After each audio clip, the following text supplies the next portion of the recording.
मेरा नाम प्रमीला है। मेरी उम्र 25 साल है। मैंने बहुत पढ़ाई की, तब जाकर मेरी अच्छी खासी जॉब एक बड़े शहर में लग गई। मैं दिन रात बहुत मेहनत करने लगी। मेरी मेहनत को देखकर कंपनी मालिक ने मुझे मैनेजर बना दिया। मेरी सैलरी बहुत अच्छी थी, लेकिन सैलरी के साथ साथ काम भी बहुत था। पूरी कंपनी को देखती थी मैं, फिर भी शाम को घर चली जाती थी और बड़ी मुश्किल से खाना बनाकर खाती थी। अब मेरे से खाना नहीं बन रहा था, इसलिए मैं खाना बनाने वाला लड़का ढूंढने लगी। तभी मैंने एक दिन अपने घर के सामने नोटिस में यह लिख दिया कि मुझे खाना बनाने वाले की ज़रूरत है। तभी एक दिन नौजवान लड़का आता है और कहता है, मैडम मुझे नौकरी की ज़रूरत है, मैं आपके लिए खाना बना लूँगा। फिर मैंने उसको बारे में जानकारी ली कि तुम करते क्या हो। फिर वह कहने लगा, मैडम मैं पढ़ाई करता हूँ और मुझे पैसों की बहुत ज़रूरत है, इसलिए आप जो भी पैसे दोगे मैं ले लूँगा। मुझे उस पर दया आ गई और मैंने उसको नौकरी पर रख लिया। वह स्वभाव से सीधा साधा लग रहा था, क्योंकि तन पर थोड़े से कपड़े फटे हुए पहने थे। फिर मैंने उसको किचन दिखा दिया और किचन का सारा सामान भी दिखा दिया और बोल दिया कि जैसे किचन का सामान ख़त्म होता है तो आप मुझे बोल देना, मैं ला दूँगी। मैं खाना खाकर ऑफिस चली जाती थी, फिर वही अकेला रहता था। मेरे घर पर जब मैं ऑफिस से शाम को घर लौटती तो पूरे घर को वह चमका देता था। झाड़ू पोछा लगाकर मैं खुश हो जाती थी। फिर मैं हाथ मुंह धोती और खाना खाने बैठ जाती थी। वह मेरे लिए गरम गरम खाना बनाकर लाता था।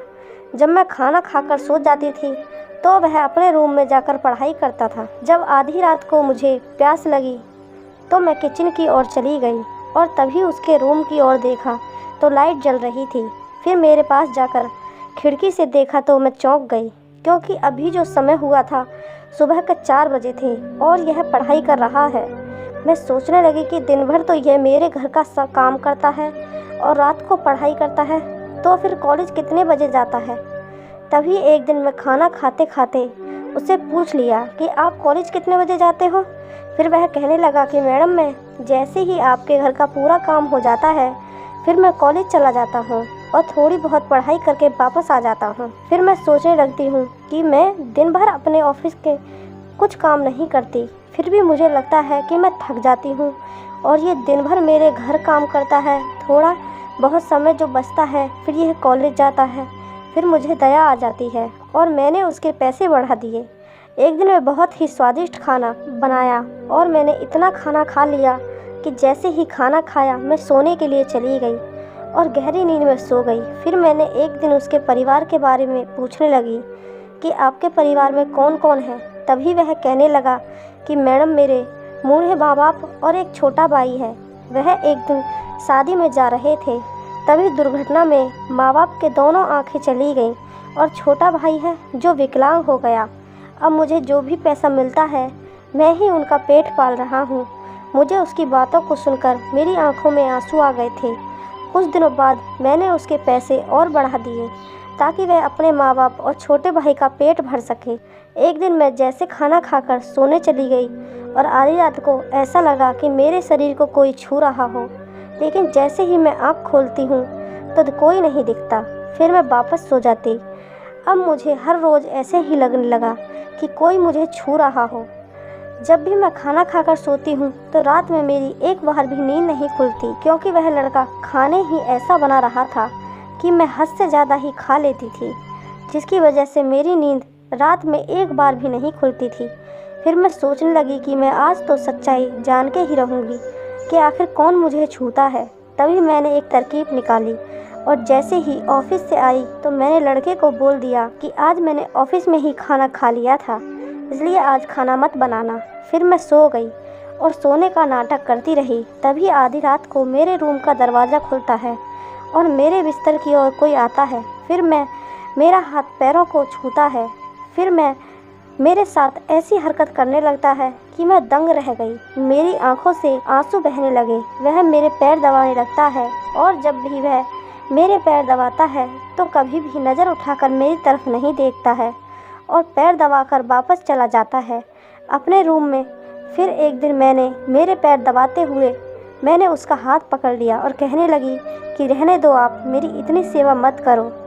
क्योंकि आप दिन भर मेरे घर की साफ़ सफाई करते हो और आप थक जाते होंगे। जाओ आप अपने रूम में और जाकर सो जाओ। तभी वह रोने लगता है और कहने लगता है कि मैडम, आप मेरी माँ समान हो, इसलिए मुझे ये सेवा करने दो, क्योंकि अगर आप मुझे नौकरी नहीं देती तो मेरे माँ बाप और मेरा छोटा भाई भूखे मर जाते। आपकी ही देन है कि हम जी रहे हैं और अच्छा खाना खा रहे हैं। पहले जब मैं नहीं कमाता था तब तो वह कभी कभार भूखे पेट भी सो जाते थे। फिर वह रोते हुए अपने रूम पर चला जाता है। फिर मेरी भी आंखों में आंसू आने लगते हैं और मैंने भी आज तक ऐसा नौकर नहीं देखा जो ईमानदार, वफादार और मेहनती हो। एक दिन मैं सीढ़ी से उतरते समय अचानक से मेरा पैर फिसला और मैं गिर गई। तब मुझे काफ़ी चोट आई सिर में और कमर में। तभी वह दौड़ता दौड़ता आया और कहने लगा, क्या हुआ मालकिन, क्या हुआ मालकिन। तभी वह मेरे सिर में और कमर में चोट देख लेता है और वह घबरा जाता है। अभी मैं डॉक्टर को फ़ोन करता हूँ, लेकिन डॉक्टर लोग भी फ़ोन नहीं उठा रहे थे।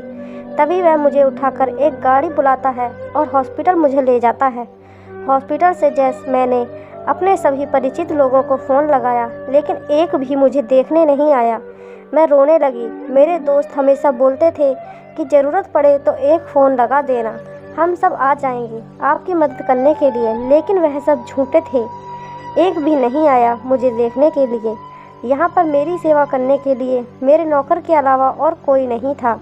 वह खाना भी नहीं खा रहा था और रोते हुए बोलता है, मालकिन आप बहुत जल्दी ठीक हो जाओगे, आप चिंता मत करो, मैं हूँ ना देखभाल करने के लिए। कुछ दिन हम हॉस्पिटल में रहे, फिर हम कुछ दिन बाद घर चले गए।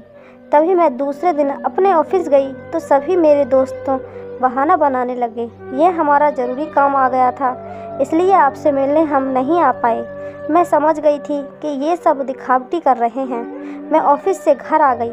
फिर रात को खाना खाने के बाद सोचने लगी, जिन दोस्तों पर मैं आंख बंद करके भरोसा करती थी, उन्होंने एक बार भी हॉस्पिटल में मेरे हालचाल पूछने नहीं आए।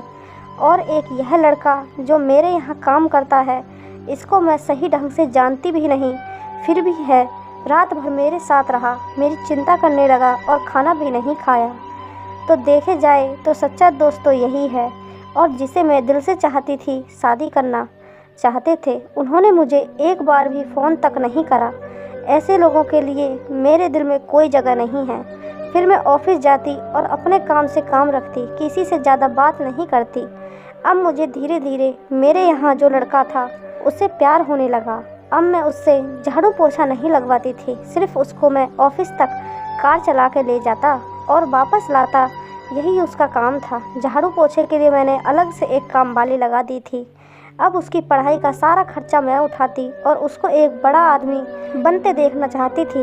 अब वह भी खुलकर मेरे साथ दोस्त जैसा व्यवहार करने लगा, हंसी मजाक करने लगा और कुछ भी समस्या हो तो मेरे साथ शेयर करने लगा। एक दिन उसके रूम की सारी बिजली खराब हो गई थी, इसलिए वह सोने के लिए परेशान हो रहा था, क्योंकि फ़ैन के बिना मच्छर बहुत काट रहे थे। सिर्फ हॉल में एक फ़ैन चल रहा था, तो बिस्तर लगाकर फर्श पर ही सोने लगा।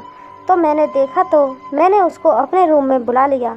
मेरे रूम में सिंगल बिस्तर था। वह मेरे रूम में सोने के लिए मना करने लगा कि मैं आपके रूम में नहीं सो सकता। मेरी जिद करने पर वह आ गया। सिंगल बिस्तर होने के कारण नींद में कभी कभार मेरे ऊपर उसके ऊपर चले जाते थे, तो वह वापस हटा देता था, लेकिन उन्होंने ऐसा कुछ नहीं करा मेरे साथ, मुझको शर्मिंदा होना पड़े। वह मन लगाकर पढ़ाई करने लगा और एक दिन उसकी पढ़ाई रंग लाई और वह बहुत बड़ा आदमी बना और मैं जहाँ जॉब करती थी उसी कंपनी का मालिक बन गया। और साहब मेरी तारीफ़ करने लगे कि आपकी कृपा से ही यह आदमी इस कंपनी का मालिक बन पाया। हमने कुछ दिनों बाद शादी कर ली और खुशी का जीवन जीने लगे। आपको ये कहानी कैसी लगी कमेंट बॉक्स में ज़रूर बताएं।